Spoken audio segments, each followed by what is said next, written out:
Hello, I'm Michael Hainsworth. The CIBC Innovation Banking Podcast explores the world of startups, growth stage companies, and late stage companies that have made a big splash in their industries around the world.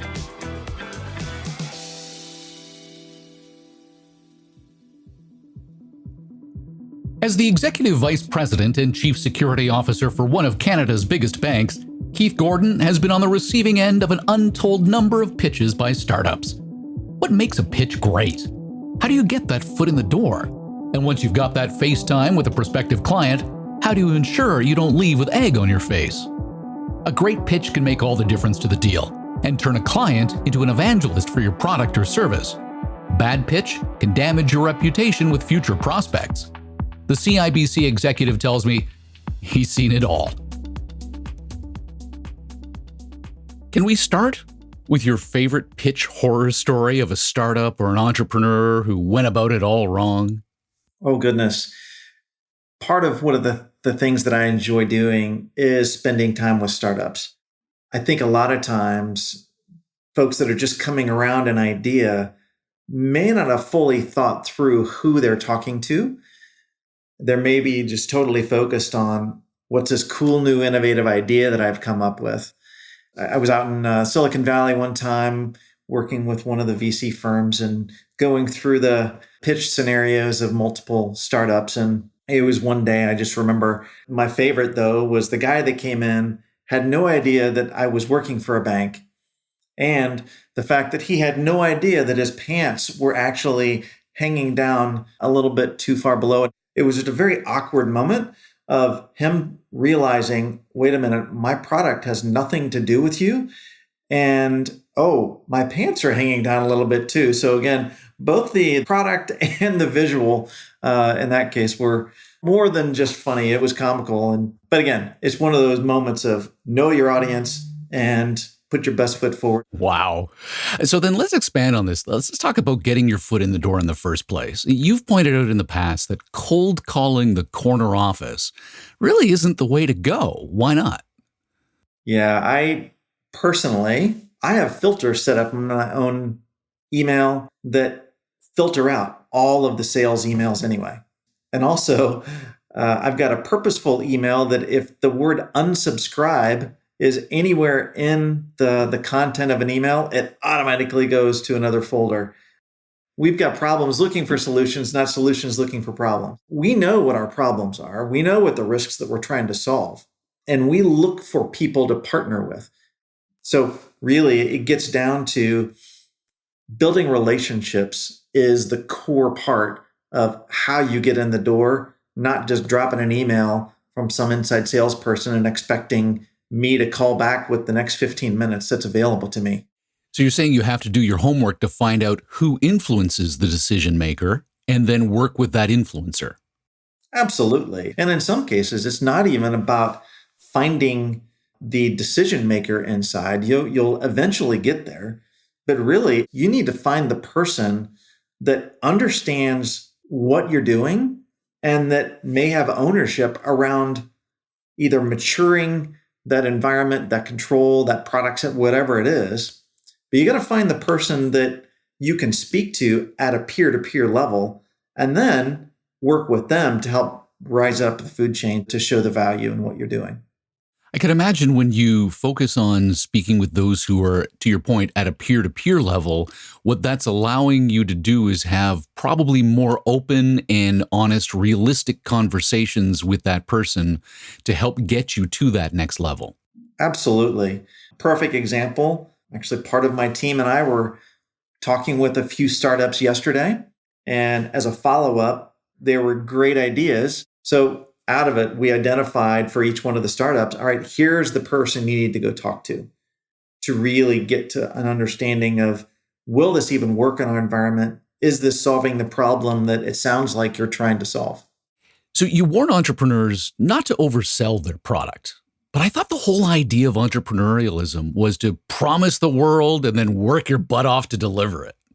Yeah. For those of us that have been around longer than, I don't know, a couple of weeks or so, we've all encountered a salesperson that says, oh yeah, we can do that. When in fact, the actual product isn't meant to do that. It's all going to be customization sitting on top of that. So it's how can you be ultra honest, ultra transparent, and be vulnerable enough to say, you know what, our product doesn't do that today, but that is a fantastic idea. Let me get that back to the product team to see if it's something they could put in our roadmap.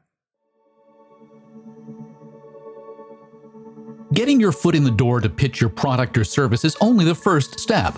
The actual pitch can be a minefield for a startup to navigate. You need to leave time for questions without leaving the prospective client questioning the solution. The pitch shouldn't be complex.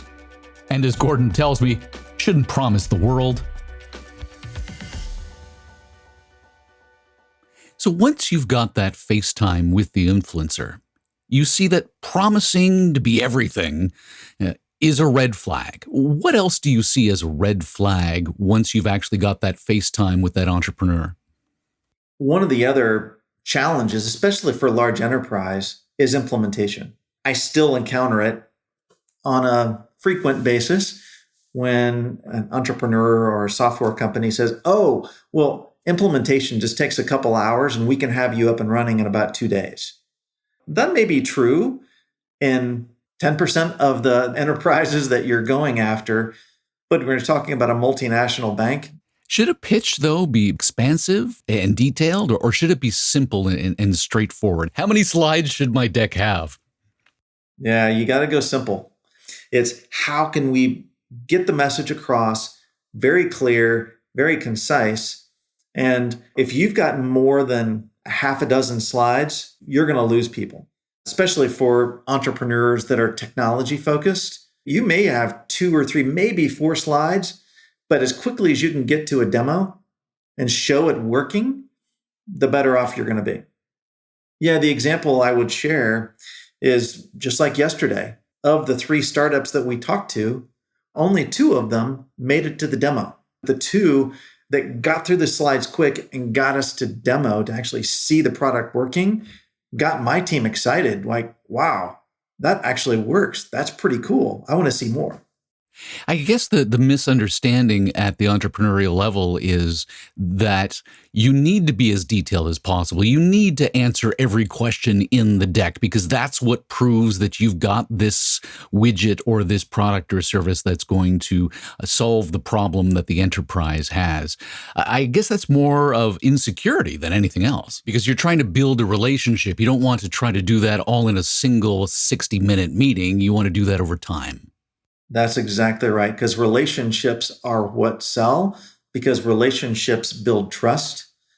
And in this business, especially in the security and fraud business that I live in every day, trust is paramount. So you get to the end of your pitch, the end of your presentation. You always want to make time for Q&A. I can imagine once you get to the end and there are no questions at the end of the presentation, that's got to be the kiss of death. It could be that it wasn't clear what you were actually selling. It could be that you've got to refine your message down to the point that, again, leaves out some of those key things that could prompt a question.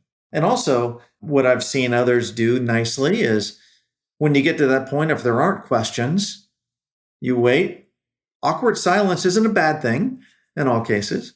But if you have that silence for a moment, you pop in and you say, well, as you think about questions that may come up, here are questions that we've gotten from other potential clients. Again, to get the thought process moving of how other potential clients were thinking about the product. The silence point you make is really interesting to me. Very, very early on in my professional career, I did spend some time in sales. And one of the best lessons I was ever taught was silence is golden. That is the customer or the potential customer thinking. And if you just start yammering on while there's that silence, while they're thinking, you're interrupting their flow of thought. You're interrupting their ability to come to conclusions to help make decisions for themselves. And sometimes you just want to sit back and let them contemplate and let that silence hang in the air. That's right. And especially if you're face to face with a person, or in these days, video to video with someone, you grab your pen, you go over to your notebook and you start writing, making that silence not awkward, right? Because if you just sit there and look at them, that creates the awkwardness. But you want to have some of that silence to allow the team to process. In 1984, Apple invented a new corporate role, evangelist. Guy Kawasaki helped make the computer company a household name. 37 years later, everyone within the company seems to be an evangelist these days. But today, entrepreneurs know the best evangelist for their product doesn't come from within, it comes from happy customers. But the path to turning a prospect into a customer is filled with twists and turns, including, as Gordon warns, large enterprises engaging in innovation tourism. Okay, so we've had that foot in the door. We've had the presentation now. Let's talk about part 3. You warn entrepreneurs about prospective customers engaging in innovation tourism. What is that? Yeah. As you think about the amount of startups, of entrepreneurs that are out there coming up with the next best idea, in some cases for large companies, we want to hear what's going on in the market, but we may not be able to dive deep into the entire marketplace. But partnering with some firms, some VC firms that may already have relationships, we've set aside, a day or two, or in some cases a week, of going in and getting the 20-minute pitch of what are you doing? What are you selling? What's your vision? And then really it becomes an opportunity to hear what the market is trying to do. And when I talk about innovation tourism, it really just means that you're on that journey. And on that journey, you will find some scenic spots you want to stop at and dive in a little bit deeper, take some pictures. But for a majority of that, you're going to be sitting in the car, driving down the road, taking it all in. And once you get to a certain spot, you need to take a break and review what you've just heard, what you've just learned, so that then you can figure out, do I want to take that trip again? Right? Because we all have, I'm going to continue down the tourism analogy here. We all have our favorite roads we like to drive on for the view or whatever that is. We just want to go back to it, but it's for a reason. The same thing holds true as you think about technology and entrepreneurialism and startups. It's okay to cycle through a bunch of conversations because you're not going to be able to sell it to everybody, but you have to be open to the idea of continuing to have the conversation, especially when on sales side, you start to get some people to ask those good questions. Then you're going down the right path. You keep doing it because on the client side, we also need to continue to just keep having the meetings and learn where the market's going. What about NDAs? It sort of strikes me that it could rub a potential client the wrong way if an entrepreneur or a startup walks into a meeting and says, okay, before we open our mouths, sign here. NDAs are a part of the process, but you need to know when to ask for it. The first meeting is not the place to ask for it, right? The first meeting is where you're going in and you're painting the picture. You're selling the vision on the art of the possible, what could be. But once you get to that next stage of, all right, let's pull the covers back. Let's dive in a little bit deeper to understand actually how it's working. Then it's when you go in and say, listen, we've got some pretty cool intellectual property that we've developed here and we've protected it. Would like to, move forward, but do it under NDA. Gives you protection, gives us protection, right? If you present it like that, there's no client in the book that wouldn't see the value in it. How does an entrepreneur or a startup prove they can solve a problem at scale? That's the $1 million question.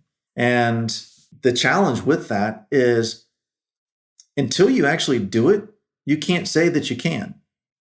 Because there's all kinds of theories out there that says, well, we can scale our cloud environments very quickly. We can spin up new environments to meet your needs. Well, until you actually go out and do it and test it and say, it works, we've tried it, here's the scale that we've tried it up to, then you can't say that. When you talk about scaling to large enterprise, it's a whole different animal, but you have to spend and invest a little bit on the back end to go prove it out.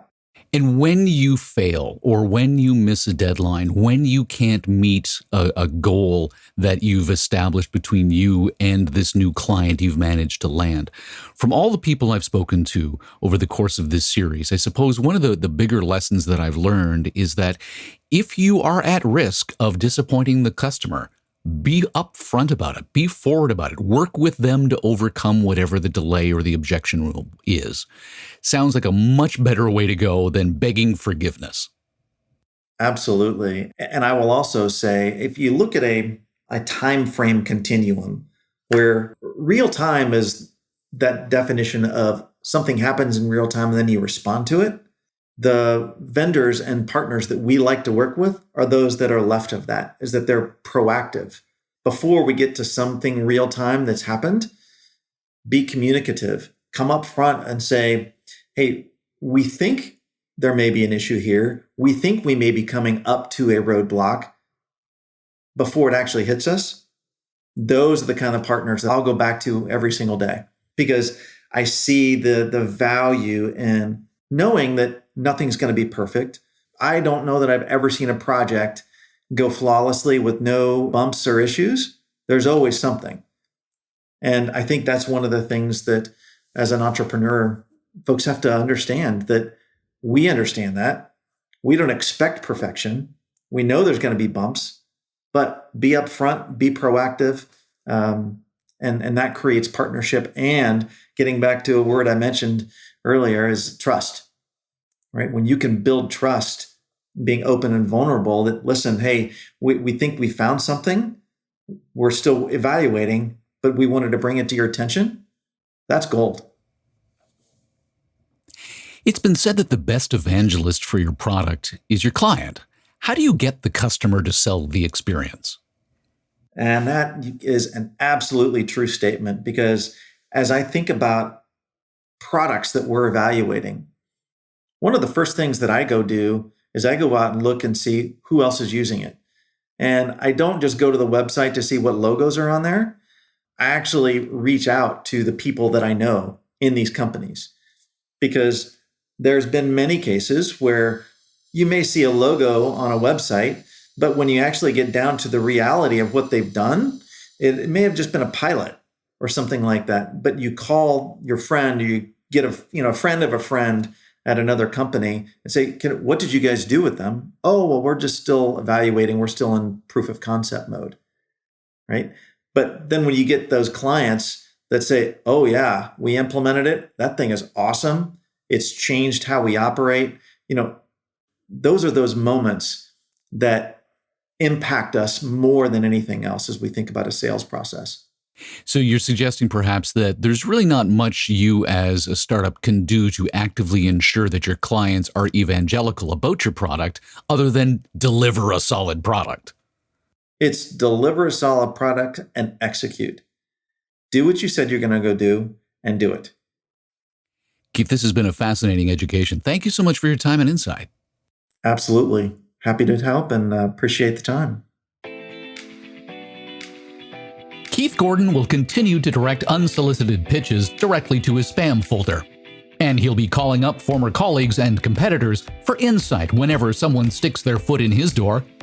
The best thing a startup pitching a large enterprise like CIBC can do is talk to those people the decision maker trusts. Be straightforward with their pitch and avoid promising the world without the ability to scale.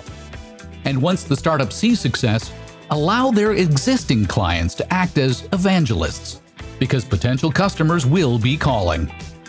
I'm Michael Hainsworth. Thanks for listening.